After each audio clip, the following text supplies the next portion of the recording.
Hey guys, it's Madonna. It is Wednesday, May 26, 2021. And today, I was thinking I'm not going to do a video today. I really don't have much to share today. But then when I was praying this morning, I really kind of felt like I need to make the video of the rest of the flag dream. The flag dream had really ended, but right after that, I had another dream. And I wasn't sharing that dream because really that dream was kind of just speaking, I thought, to me. But I felt like I needed to share that today with you. So, in the flag dream, at the end of the flag dream, I was in a very dark kind of cave. And this dream kind of ended in a dark way too. So I didn't know if they were related or not. But let me just get into it. Okay, so in this dream, I'm in school, right? I'm a student in school, and I have gone from several classes. Now I'm going to my third class, and in each class, I am carrying a lot of stuff, right? And I don't understand why in each class I'm taking off layers of clothing. I have a jacket and hoodies, and why am I taking off all these layers of clothing, right? And so gathering up all this stuff is then causing me to be rushing and to get to the next class. Well, so far through my other classes, I've actually made it there on time, but the history class that I was going to, which is the third class in the dream, I am late, very late. And when I walk in, I see that they're taking a quiz. And I look down, and they're like in the question low 20s number, and there's only like 30 questions on this test, right? Or quiz. And so I'm very disappointed at this point because I know that I know the material for this quiz and that I could be successful if taking this quiz. And the teacher is very strict, so I know that he is not going to allow me to make it up. He really doesn't even acknowledge that I just walked in the room. But there's only one seat available in the class, and it's off to the right side. And so the rest of the students are all in different desks. There's only one desk available. So I make my way over to that desk.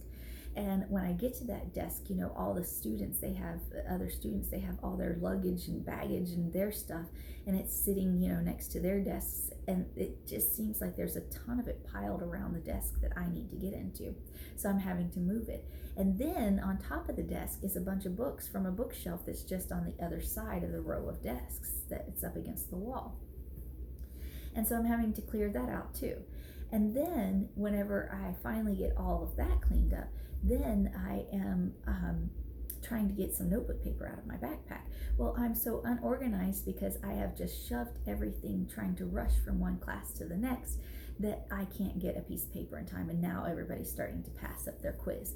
And I am really upset with myself because I had a good grade in the class, and now I'm going to have a bad grade because I did not take this quiz when I could have been successful. So, anyway, this was kind of like a high school aged group, it seemed like, but after the quiz, it kind of jumped to college age because the teacher allowed us to go outside. And in college, you're trusted to go outside and come back, whenever the teacher says be back in 10 minutes. So I went outside, and I have no idea why, but I have other chores to do outside of the college. I don't know.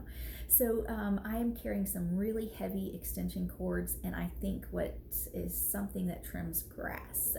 I know what a weed eater is. I've used them, but this does not look anything in the dream like a weed eater. But I am specifically looking at the grass and thinking, yes, there are some blades that are taller than other blades, and I do need to trim the grass.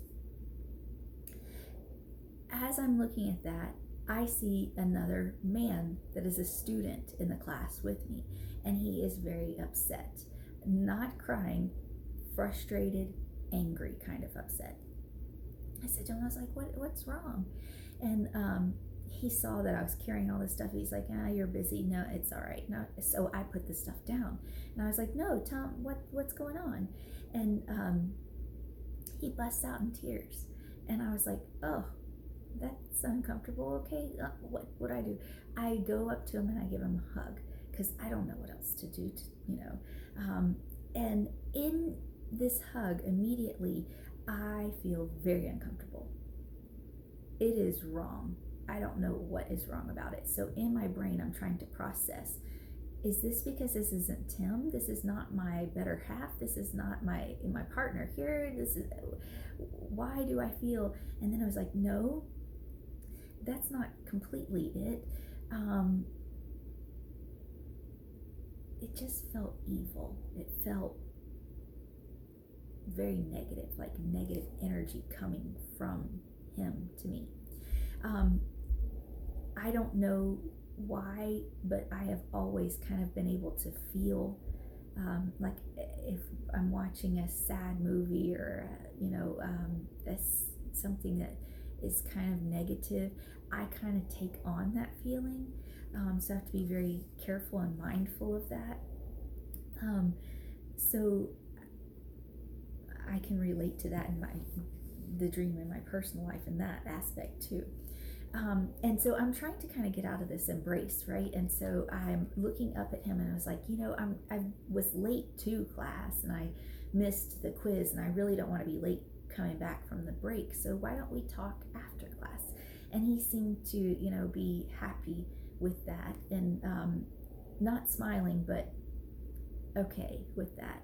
And so he leaned down to talk to me. I'm short, so I'm 5'2", and so just like I had to look up at him whenever he was saying that, and I could see that as he's talking that there's like blood on his tongue and there's blood on his teeth, and I was like in the dream thinking to myself, why is there blood?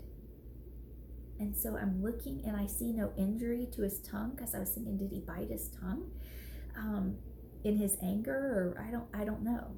I saw no injury. It wasn't a whole lot of blood, but it was significant enough to definitely notice. And so right from that, I woke up from that dream, and I prayed. I was praying about. Well, first I was praying about the flag dream. And I don't know how to say it. I don't know if it's like an instant. I've heard other people say it's called like an instant download or information, or that's how quick God answers you sometimes, and you just get it. And within just such a quick word, you understand so much about it. But at first, I got the information or revelation from the first dream. And that was the flag dream. And then this dream I prayed about, I was, okay, so now tell me about this dream. What was it? And in this dream,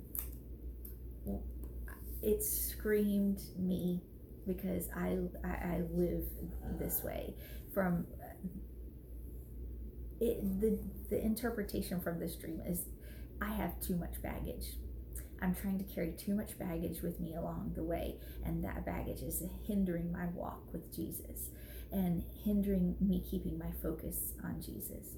And which immediately, if you go to Hebrews 12 verse 1, it talks about that. It talks about baggage and baggaging, getting us our focus off of Jesus and making sure that we're on the right path, right? And so I was like, okay, I definitely relate. But then going into this, the history class and the quiz, and the information that I received was, you have the ability to be successful in what I have tasked you to do, but you are allowing all these outside influences and all these outside things, these other busy things, to get in the way of doing that and having that come to fruition as quickly or in the timely manner that could be. And so I was like, okay, I get that. Then with going into the classroom and sitting down at the desk, and remember the teacher, the desk that had books from that were the teachers for the bookshelf, they were on the desk. Other people's stuff was around the desk that I had to clean up too. And that information was, you're not only dealing with stuff that you're trying to take along with you, but you're trying to fix other people's things too. And you're trying to take care of things that are their responsibility to take care of.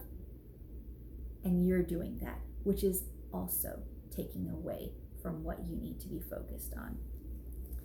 And so that was just such a huge revelation, because I was like, that is me exactly. I am worrying about things that I don't necessarily need to worry about. Now, I mean, my kids are teenagers, and then Tim's kids are in college, so they're all well within age to be able to take care of themselves. Now, I still, make dinner and stuff like that, but I am, wanting everybody to be successful, and I am trying to help and do other things to make sure that happens when they need to do that on their own.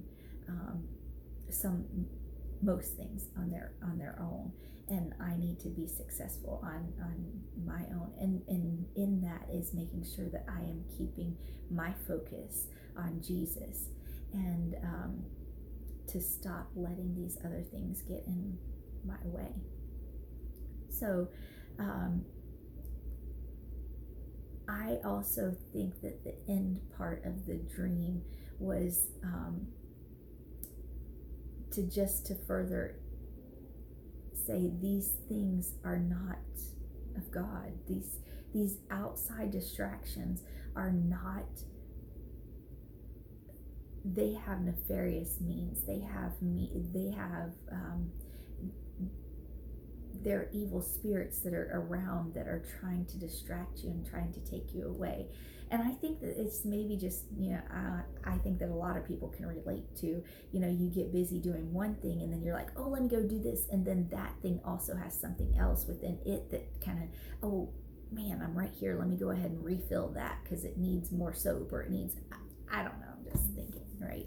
But there's so many things that take you away, and then you're like 3 steps away from what you were doing and what you were supposed to be focusing on. Even in prayer time, things will pop in your head, and you have to do. My focus right now is time with God and time with what I need to be doing. And so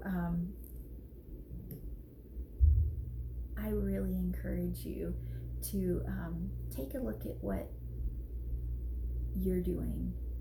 Take a look at what is most important to you.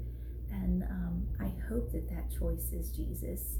And I hope that spending time with Him and time in the Word and worshiping is something that you are keeping at the forefront of your life.